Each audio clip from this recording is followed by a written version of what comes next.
Olá, tudo bem? Bem-vindo à nossa sexta aula de auditoria de balanço. O que eu separei para vocês hoje? Nós vamos estar falando de amostra, amostragem. Vamos estar abordando não só a amostra, né, dentro do processo evolutivo, nós fizemos nosso planejamento, montamos nosso programa, agora eu preciso já começar, entendemos o que é materialidade, o que é erro tolerável, agora a gente precisa já efetivamente selecionar um grupo de itens para a gente poder efetivamente analisar e poder, consequentemente, produzir as nossas anotações e no final, temos a condição de julgarmos se aquilo está satisfatório ou não. Então é o que nós vamos ver na aula de hoje.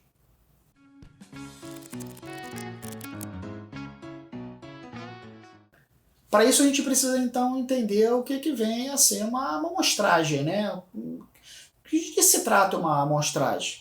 A amostragem é um conceito estatístico onde a auditoria ela carrega para dentro de si exatamente a percepção conforme está definido lá na estatística, na ciência atuarial. Né? Em auditoria, na verdade, é uma seleção, né? Uma parcela de um subconjunto, de uma parte de um todo, que possa expressar a população, que possa expressar a totalidade daquele universo, e esse pedaço me permitir julgar as características de toda essa população.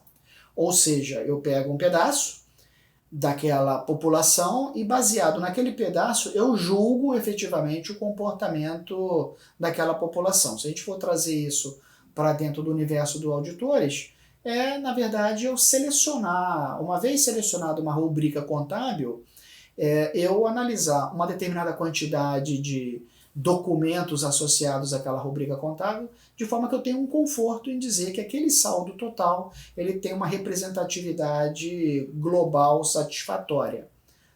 Imagina a rubrica contábil caixa equivalente de caixa do nosso exemplo Magazine Luiza. Eu fiz minha materialidade planejada, eu identifiquei o meu erro tolerável, agora eu sei que eu tenho que, por exemplo, analisar quanto a caixa equivalente de caixa. Só que o Magazine Luiza tem mais de 200, 300 lojas. Eu vou analisar o caixa equivalente de caixa de cada uma delas? Não rola. É aí que entra a amostra. Daquela rubrica contábil que foi objeto da seleção para análise, aí sim eu vou analisar um determinado volume de transações que me dê um conforto para julgar a totalidade da rubrica contábil caixa equivalente de caixa. Está estabelecido lá na NBCTA a 530, dá uma olhada lá depois, se você for, e eu, inclusive eu recomendo aprofundar mais sobre esse tema. Legal? Então, o que eu tenho que considerar? Você pode perguntar o que eu tenho que considerar dentro desse conceito aí de amostra, né? Eu devo considerar efetivamente o risco do negócio. A amostra ela está casada com o planejamento do trabalho, né? A gente está trabalhando dessa forma, pensando dessa forma. Só que essa amostra ela tem que estar associada ao risco daquela rubrica contábil. Se é uma empresa do varejo que eu estou analisando, então as transações associadas à compra, venda, retenção de imposto, recuperação de imposto, são contas que a luzinha acende porque o volume de transações é muito grande. É objeto, deve ser objeto, então, de uma amostra mais dilatada. Aquela conta do varejo onde, se eu não tenho muita imobilização pela estratégia de negócio minha, então aquela conta lá de imobilizado, de veículo, de terreno, seja lá o que for, a tratativa ela vai seguir os procedimentos de auditoria, visa as boas práticas contábeis, mas a percepção, o foco, o olhar, ele pode não ser mais relaxado, mas a lupa que eu coloco na amostra do imobilizado, ela deve ser obrigatoriamente diferente da lupa que eu coloco na atividade fim do negócio, daquelas rubricas contábeis que representam a atividade fim do negócio. Legal? Então, o que é necessário que tenha nessa amostra? Tem uma representatividade da população, né? Eu não posso pegar uma amostra, uma conta do caixa que me representa todo o caixa de uma grande organização multinacional, multilocalizada.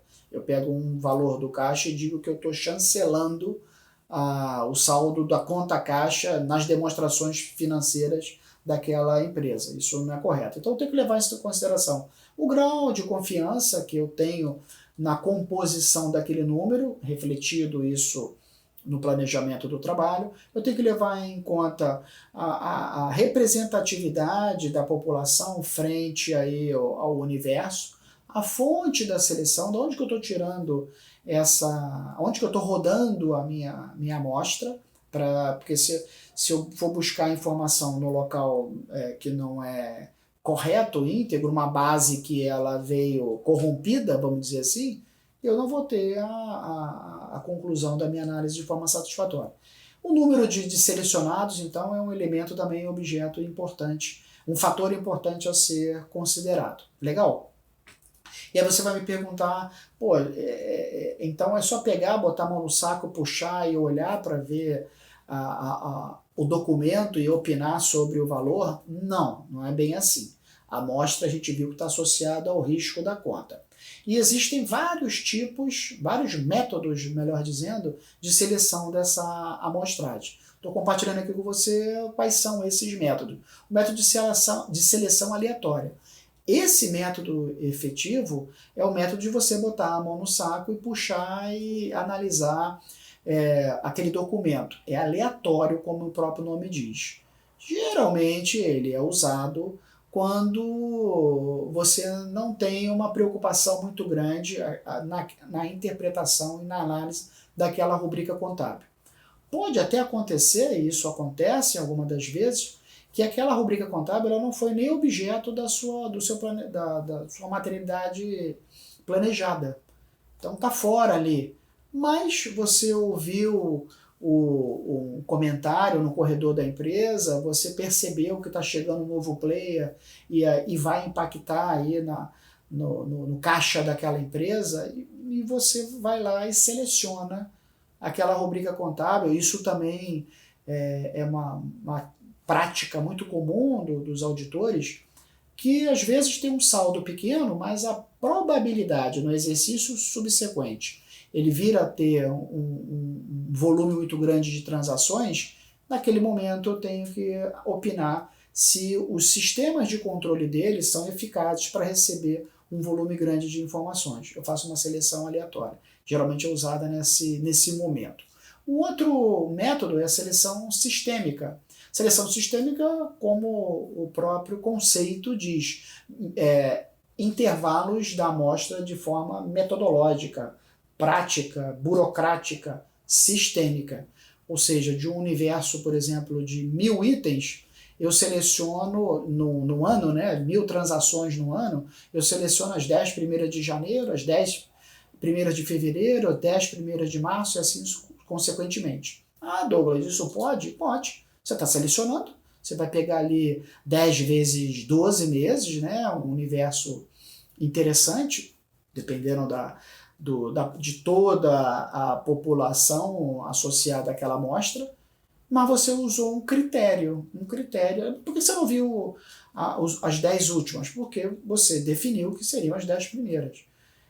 É um critério também que deve ser claramente estabelecido no papel de trabalho, que a gente vai falar daqui a pouquinho já. Legal? Um outro método é a amostra por unidade monetária, a seleção por unidade monetária. O que vem a ser essa seleção por unidade monetária? O tamanho, a representatividade, o valor. Se eu for pegar se em janeiro, por exemplo, tiveram 100 compras, eu vou identificar ali não as 10 primeiras, mas sim as 10 maiores compras realizadas em janeiro, os 10 maiores valores de compras em janeiro. E aí eu vou selecionar aquilo para minha análise. Mas por que você não vai selecionar as 10 primeiras e não as 10 maiores? Porque pode ser que a relação daquela compra junto ao fornecedor, junto à circularização, lembra que nós falamos de circularização? Me traga uma informação não muito confortável para expressar minha opinião. e aí eu vou pegar as maiores, porque está nas maiores pagamento de comissão, sobre o valor da compra, sobre o valor da venda, e isso pode, dependendo da fotografia que você tenha tirado no planejamento, pode comprometer o seu resultado. Outro critério de seleção é a seleção aleatória. Assim como outro critério de seleção é o acaso, né? Então, o acaso, você está ali trabalhando e aí a percepção de análise de uma conta te leva à necessidade de você buscar a validação, a seleção de uma outra conta que você não estava contando, mas para associar essa segunda ao primeiro resultado. Quer ver um exemplo prático? Você está analisando ali um contrato de financiamento, onde tem uma determinada taxa de juros. Você fez os cálculos da composição dos juros, ao longo aí do valor a apropriar ao longo do contrato, você está vendo que a contabilização do transcorrido a transcorrer está se dando de uma forma adequada. Mas quando você pega o segundo contrato, você percebe que, você está analisando o financiamento, você percebe que a taxa de juros daquele segundo, junto ao mesmo agente financeiro, ela foi uma taxa diferente do primeiro. Diferente o quão diferente? Diferente uma variação estatística, né, naquela curva que a gente faz, naquele intervalo, uma variação assim não muito significativa, um desvio padrão não muito significativo, ok, a gente continua. Mas se esse desvio padrão for muito significativo, você pegou no banco A um contrato de 1 milhão, a uma taxa de juros de 15%, e o outro você pega no banco A, o mesmo período, o mesmo valor, uma taxa de juros de 50%, tá estranho, né? Você olha para o mercado e vê que o mercado não trabalha com aquela taxa. O que você faz? Você seleciona aquele segundo contrato e interpreta ali, dentro daquele segundo contrato, os juros, com qual gerente você negociou, por que aquele valor discrepante quando comparado com o primeiro, ou seja, uma seleção ali meio que aleatória, mas induzida. Aí no caso a gente trata ela como seleção ao acaso. E por último, porém não menos importante, a seleção em bloco, né? Onde eu uso ali uma seleção de amostra por grupo. Eu vou testar só o mês de janeiro. Não vou testar nem 10, nem os maiores. Eu vou testar só o mês de janeiro. Depois eu seleciono ali o mês de março. Ou seja, eu estou apresentando para vocês aqui os métodos de seleção, mas eles não são isolados, eles se misturam entre si. Eu posso pegar de 10 em 10 os 10 maiores. Eu posso selecionar só o mês de janeiro. Eu posso selecionar janeiro, fevereiro e março, primeiro trimestre. Enfim, a percepção do auditor é que vai nortear o quão tem que ser feito, o quão tem que ser tratado a questão da seleção. Legal?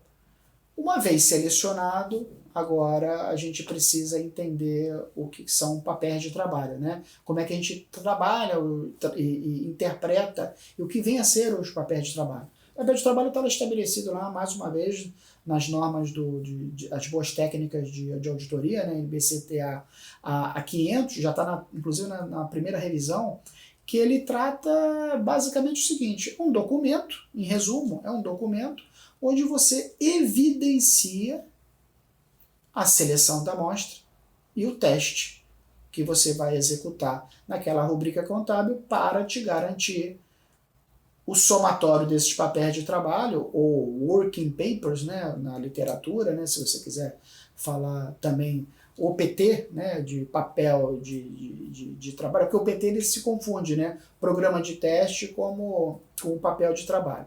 Então aqui no linguajar comum do auditor, ele usa WP, Working Paper, né? O WP é o WP do caixa, o WP do banco.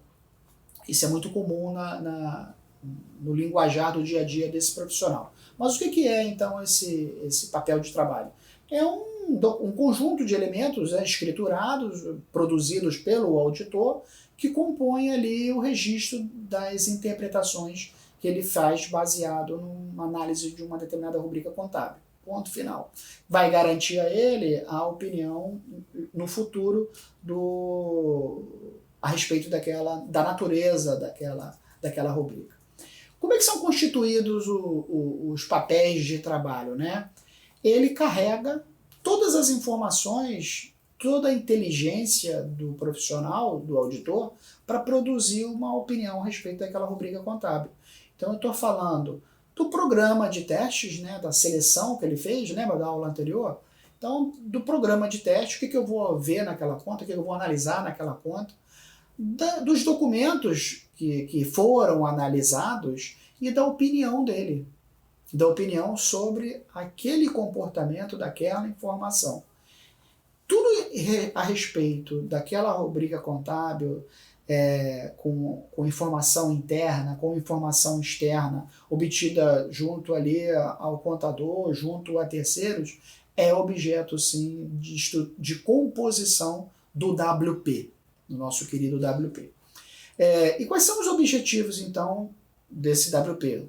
É uma pergunta meio que inocente, né? Porque o objetivo principal do WP é justamente garantir ao auditor uma evidência não subjetiva, não empírica, mas lógica do trabalho dele. Em resumo, é isso.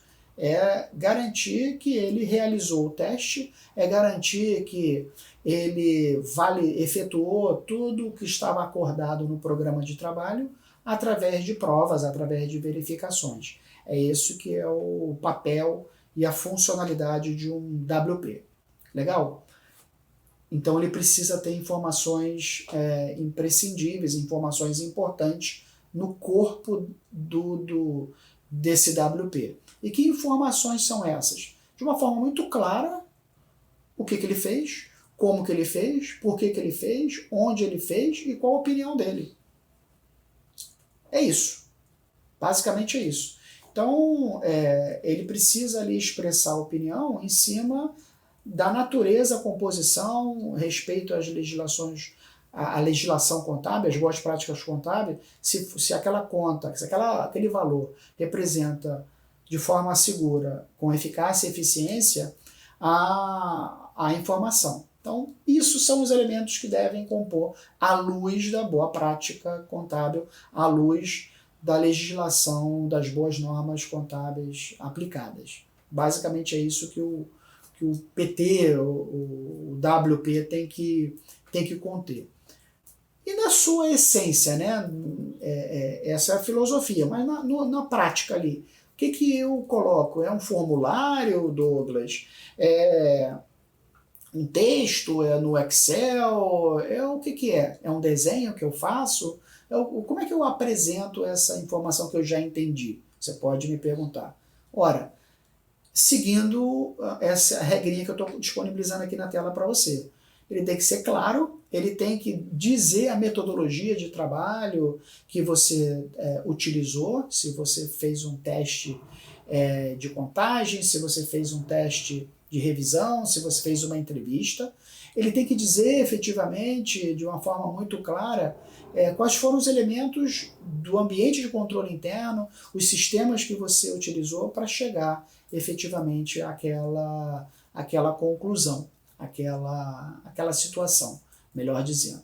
Legal? E como é que você vai testar? O que você tem que testar? O que você tem que validar dentro da rubrica contábil para te garantir que ela está representando a integridade visa as boas práticas contábeis? Ora, cálculos, análises. Aí você, dependendo da rubrica contábil, cálculo se for de estoque, a contagem do estoque, a valorização do estoque. A gente vai falar desses testes nas próximas aulas de uma forma bem tranquila. Mas eu já estou antecipando aqui para você, se é estoque, então vou ter que contar o estoque, verificar a valorização pelo custo médio, pelo EPS, pelo PEPS, seja lá qual for que está sendo utilizado.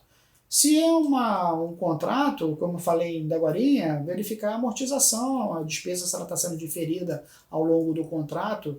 Se é imobilizado, efetuar o cálculo da depreciação para ver se a alíquota da depreciação ela está efetivamente sendo praticada de uma forma correta, se é um cálculo de empréstimo, se é um cálculo de juros, verificar se eles estão sendo provisionados, aí, distribuídos, diferidos ao longo do período de uma forma segura ou não, ou se for associado a tributos, se está sendo recolhido de forma correta, de forma tempestiva, dentro da alíquota correta, tendo a substituição tributária ou não, de acordo com a informação, tá? Vamos falar então da primeira conta, que é a conta caixa equivalente caixa. Vamos passar pelas contas assim de uma forma para facilitar a sua percepção. Vamos pegar o balanço, conta de ativo, conta de caixa e equivalente de caixa. Que tipo de teste eu faço para montar o meu WP, associar esse WP com o meu programa e garantir que ele está com a informação correta ou não? Contagem.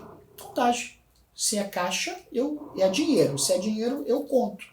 Então, se o cara diz lá que tem R$1.000, eu vou pegar fisicamente o dinheiro e efetuar uma contagem. E dizer que naquele dia, naquela hora, naquele minuto, na presença daquele profissional, eu encontrei R$1.000 lá. Ah, e se eu não encontrar R$1.000? Contei R$900, e aí perguntei para ele onde estão os R$100, ele me apresentou um vale de transporte que ele usou para ir no centro da cidade, etc, para associar, e consumiu aquele vale. Um boletozinho de caixa, né, de fundo fixo. Contagem de caixa, confirmação de saldo junto a terceiro. Se é banco conta movimento, que está ali, né, caixa equivalente de caixa, se tem ali um título de uma aplicação financeira, eu pergunto ao agente financeiro, sua conta está em qual banco? Banco do Brasil? Então eu pergunto ao Banco do Brasil, através da circularização, qual é o saldo daquela conta naquela data, em 31/12, 31/3, daquela informação para casar com o que está registrado na contabilidade. Legal? Um outro teste que a gente pode considerar, analisando a conta caixa equivalente de caixa, é o corte, né, dos cheques, que chama cutoff de cheques. Hoje em dia as empresas, a maioria delas, das grandes empresas, quase não usam cheque, mas as pequenas empresas e as médias empresas ainda usam cheques. Então, se você está dizendo ali que a conta banco apresenta um determinado saldo, esse saldo não está batendo efetivamente com o que está no seu controle contábil, né? O extra contábil não está batendo com o contábil, por que não está batendo? Não está batendo porque eu emiti aqui 3 cheques e o favorecido não compensou esses cheques. Quais são esses cheques? Então eu vou lá no talonário de cheque e conto. Cheque número 1, 2, 3, eu dou um corte ali, né? Vejo qual é o último cheque preenchido e confronto se todos aqueles outros cheques eles estão na rua. Parte daqueles que estão na rua foram compensados e partes não foram compensados. Aqueles que não foram compensados, eu ligo, eu entro em contato com o beneficiário, vamos dizer assim, né? O favorecido, e vem cá, você está com cheque numerológico de tal, cheque tal, etc. Faço um confronto, um cross-check, e aí ele vai dizer sim, não estou. É uma forma de eu estar testando o corte dos cheques. E um outro teste que pode ser feito também no caixa equivalente de caixa é a conciliação bancária. Essa é a mais eficaz, onde eu pego o saldo do razão, imprinto o saldo do razão e confronto esse saldo do razão com o saldo do extrato bancário, aquele documento que veio do banco. E eu vou conciliando efetivamente valor por valor, entrada por entrada, saída por saída, para justamente me garantir uma forma adequada. Estou trazendo aqui para vocês um exemplo de conciliação bancária, de divergência, melhor dizendo, entre a posição do razão e a posição do caixa equivalente de caixa num determinado período. Vamos ler junto aqui a situação. O cheque número 54, de valor de 200 mil, ele foi emitido, contabilizado e entregue ao seu beneficiário no final do ano, em 29/12. Então, emitiu o cheque, entregou para o cara, Feliz Natal, bom Réveillon, Feliz Natal não, já tinha passado o Natal, né? Bom Réveillon, e mandou o cheque para o cara. Entretanto, esse cheque só foi apresentado no extrato bancário no dia 4/1, ou seja, exercício social subsequente, né? No mês seguinte, 31/12, já tinha sido encerrado, né? Dia 1º liga o taxímetro para o exercício social do próximo ano. A gente sabe que o saldo do Razão em 31/12 apresentava um saldo de 1.400.000. Que o valor do cheque foi contabilizado de forma correta. Ele é o único item pendente de reconciliação bancária em 31/12. Como é que o auditor vai montar o papel de trabalho dele? Como é que o auditor vai montar o working paper dele? Né? A empresa emitiu o cheque, o cara não compensou em 31/12, mas em 31/12 eu tiro a fotografia fechando 31/12. Eu posso dizer que o saldo do caixa, do banco conta movimento, no caso, né, caixa equivalente de caixa, ele está exatamente igual ao documento externo que eu analisei? Não, ele não vai estar, né? Porque o cheque só foi compensado no exercício social subsequente. Como é que o auditor prepara o seu papel de trabalho? Posição do extrato, posição do Razão, confrontando uma com outra. Saldo inicial, o cheque pendente da conciliação, saldo final. E o saldo final vai bater. Vai bater. É esse saldo que vai constar no papel de trabalho dele. Legal? Um outro exemplo que eu trago aqui, aí já na conta de estoque, né, na conta aí do ativo, da mesma forma, eu tinha falado de contagem, né, de contagem de caixa, aqui eu estou falando, posso falar também de contagem de estoque. O conceito é o mesmo, contar dinheiro, contar moeda ou contar produto, peça, parafuso, é a mesma coisa. O conceito aqui de estoque, então, eu tenho uma lista de itens e a quantidade.